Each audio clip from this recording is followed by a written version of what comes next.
Alright, guess got in a new little extension lens here, 55mm lens.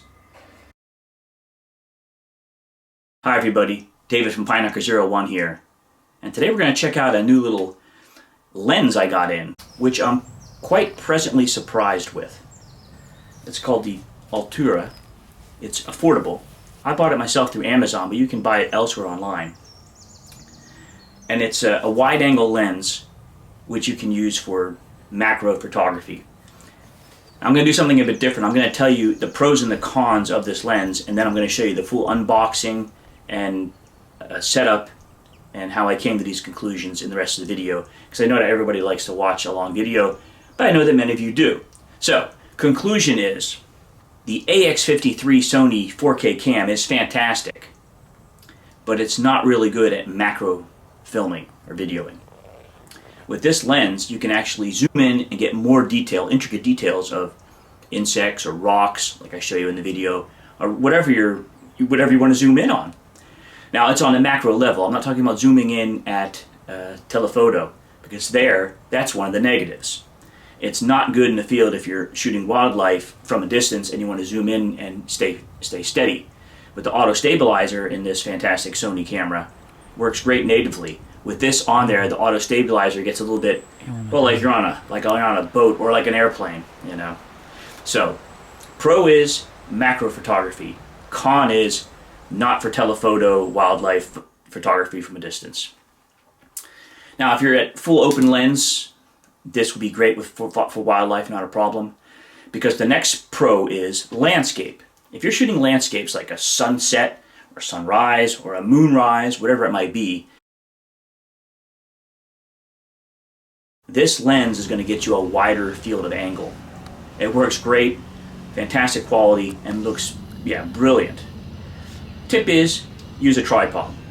That would really help with this lens. Always helps with anything, but certainly with this lens. The auto stabilizer in this camera is pretty good where I don't really need a tripod all the time out in the field. But for shooting with this lens and, say, a landscape, you should use a tripod. So now we have two pros, macro photography and landscape photography. My third pro, which is also a negative, is sports or action photography. Let me explain. This could also hold true for wildlife, by the way, but I'm going to concentrate on soccer, football as it's called over here in Europe. When I'm videoing the action, I'm going to zoom in and follow the action close up. However, for the trainers and for many of the watchers, it's nice to get a wide-angle view of the entire pitch to see what's going on with all the players at any certain moment. Very handy to see who's coming up, or who should be coming up in an attacking situation, or who should be coming over in a defending situation. You get the idea. With this lens, and I can't test it now because of this corona, there's no football going on, but I'm going to have to do another video, but I'm quite sure with this lens, I know it's going to give me a wider field of angle, a wider lens view of the pitch, meaning it'll be fantastic for fixed camera views behind a goal or up high, on the pitch.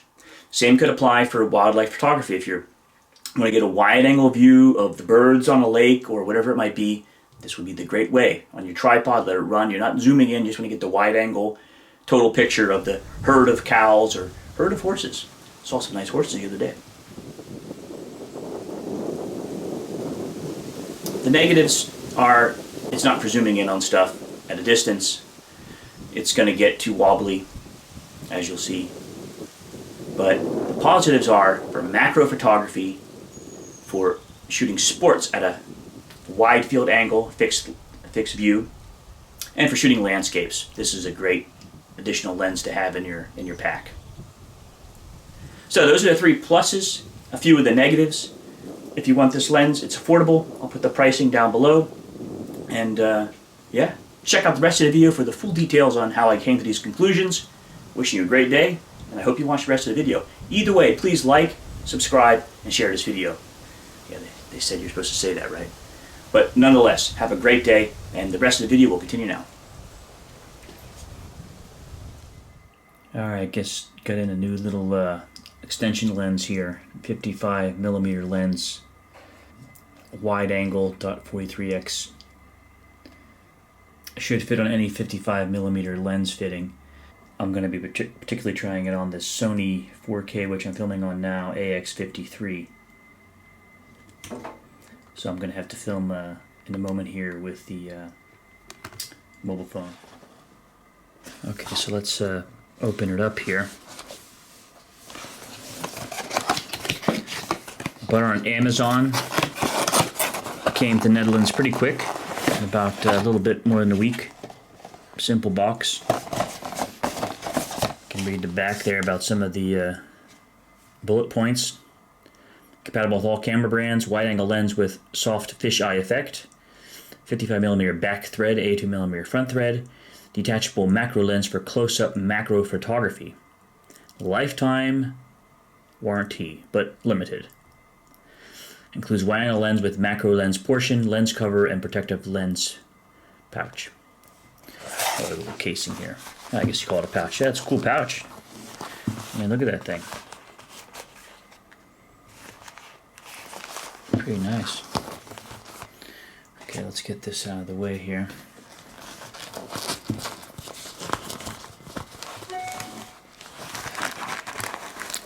Inside the black pouch,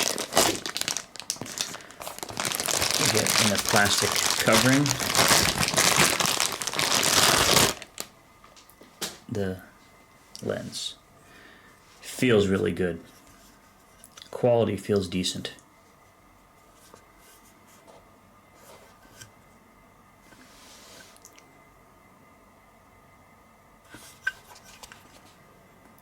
Altura is a brand. Just pry this off. It's plastic, but good quality PVC or plastic.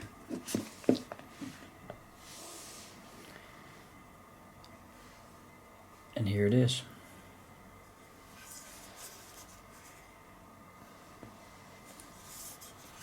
So we take off this back here.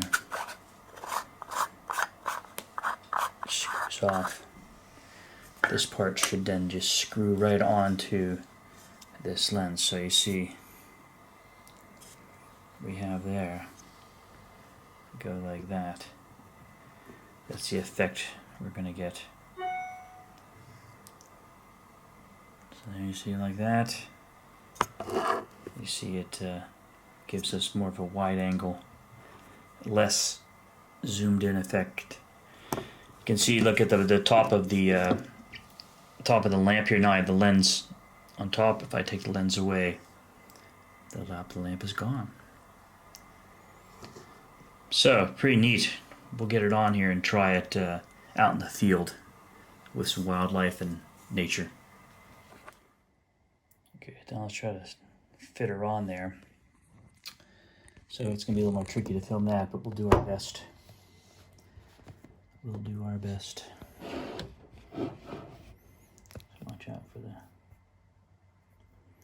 the coffee there. Okay, so now we're going to first close up the camera there. We're going to try to screw it on here. And I think what I'll do is I'll maybe do it this way so you can see a little bit. It fits right in. And I just turn to the right, and eventually it threads. I hear some sand, so let me back out.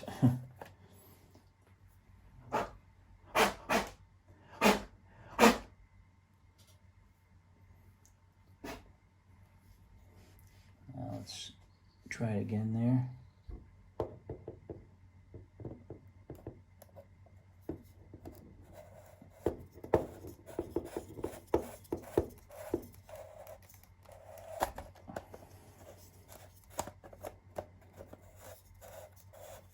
Yeah, I did read it's a little bit finicky about getting first threaded in.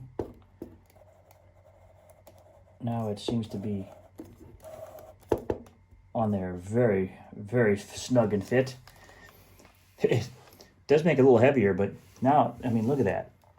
Now you have like a pretty cool looking,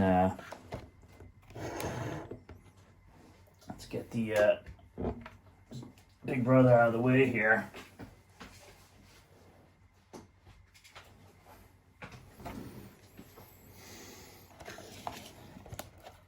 So now you see with that addition, our Sony FDR AX53 4K cam, which I love because of the auto stabilization, is looking pretty darn cool with this attachment right here. I mean, look at that.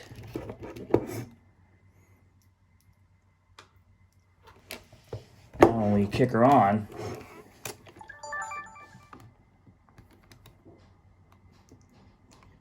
you see that we're getting some of the effects of the lens, and if you zoom in a little bit, that will go away. So it's not that big of a deal. But it is a bummer. It is a little bit of a negative. Now if I hit record,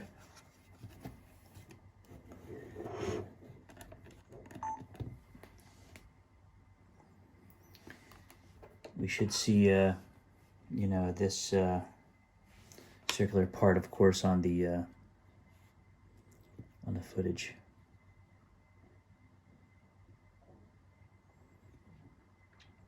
Let's face her outside where we were filming the clouds.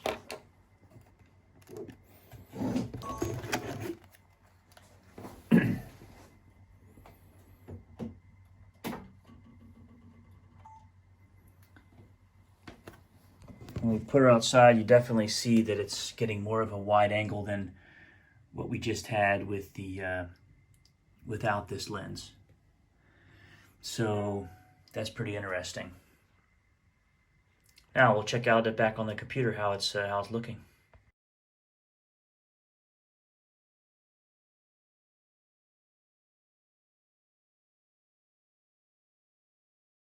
I could say so much more, guys, that I'm not going to get to.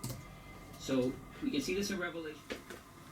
When we put her outside, you definitely see that it's getting more of a wide angle than what we just had with the without this lens. So that's pretty interesting.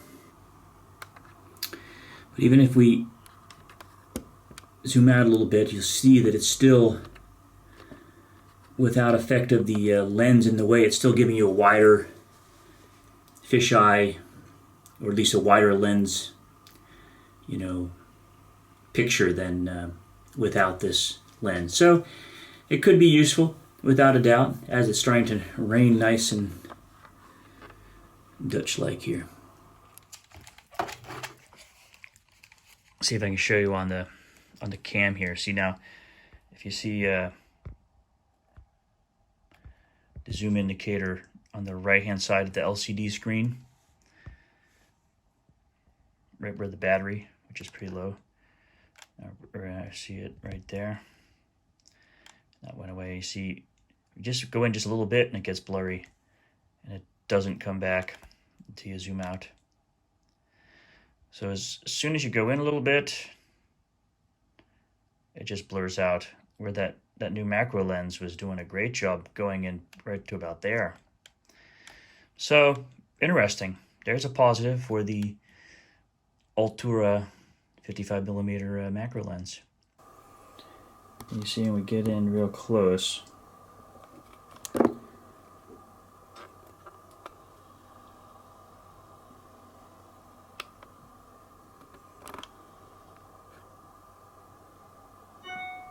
that's without the lens. Now let's try with the lens. I mean, it can't get any closer than that. It's touching the rock. Now with the lens, see now I'm getting the lighting problem. But you see right away I can get right on top of the rock, literally right now. I mean, I can't get any closer than that. Just the lighting. But what is neat is it gives you a good view. Now if I zoom in, I do get some great detail, better than with the native lens. If you do this with the Sony native lens, it just gets all blurry. This is pretty amazing. This is much better. So I could, yeah, that's what you get when you with the native lens, but a lot sooner than this.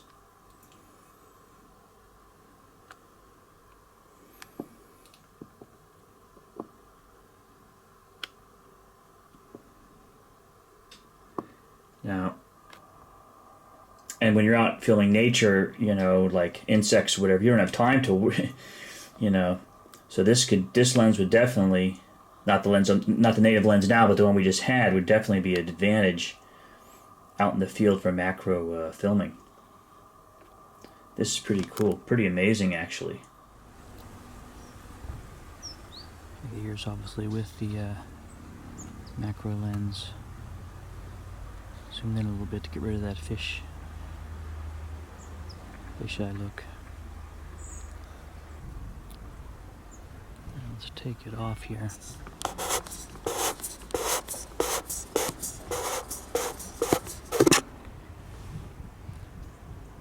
Here it is without.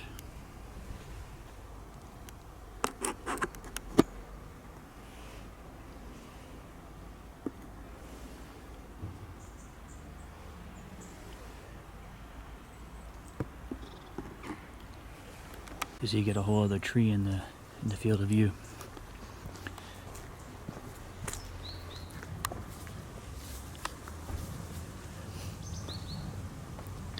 And this fisheye look is kind of interesting, but it looks kind of screwy with the auto stabilization, or the sort of gyro they have built in this thing. So it can better be zoomed in just a tad. And it seems to work.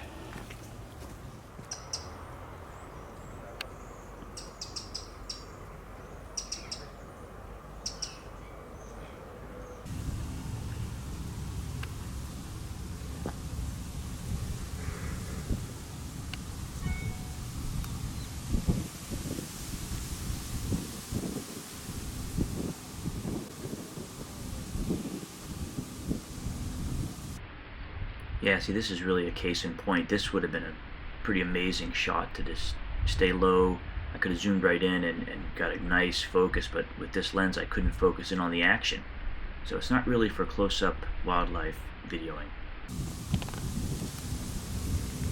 You see with this lens, when you're zoomed in, it's harder to keep it focused. The gyro wants to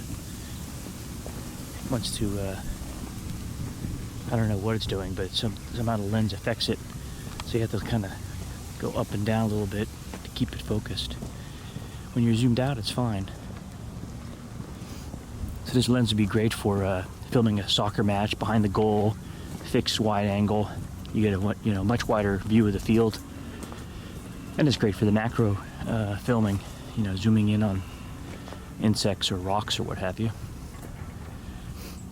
But for zooming in, like if I try to zoom on that bird right there, you're going to be hard to see him. If I move just a little bit, it moves a lot. And that's normal when you're zoomed in, but it's a little bit extra, wobbly, I guess is the term. Maybe if you're on a tripod, it might be better. But now I'm not even moving it, it's moving itself. So anyway, or I'm moving very slightly, which normally would affect the view. But a cool lens. It gives that cool effect though, that is neat.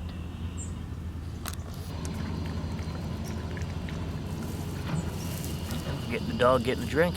Huh, buddy?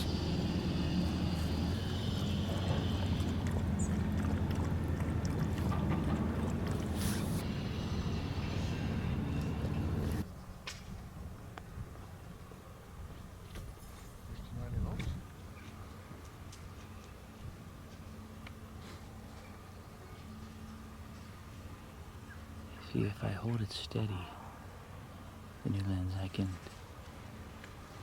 get a similar effect. You see how it wobbles a little bit? Normally it would wobble a little bit less. Now I'm totally stable here.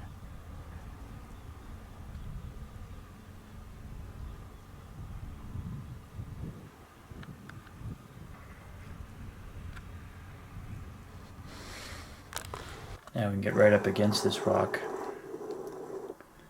I mean, the lens is now touching the crystal right now. That'd be back off just a little bit and we zoom in, we can get an incredible macro yet still pretty wide angle view of and detailed view of this rock with not so great lighting. Let me adjust the lighting here.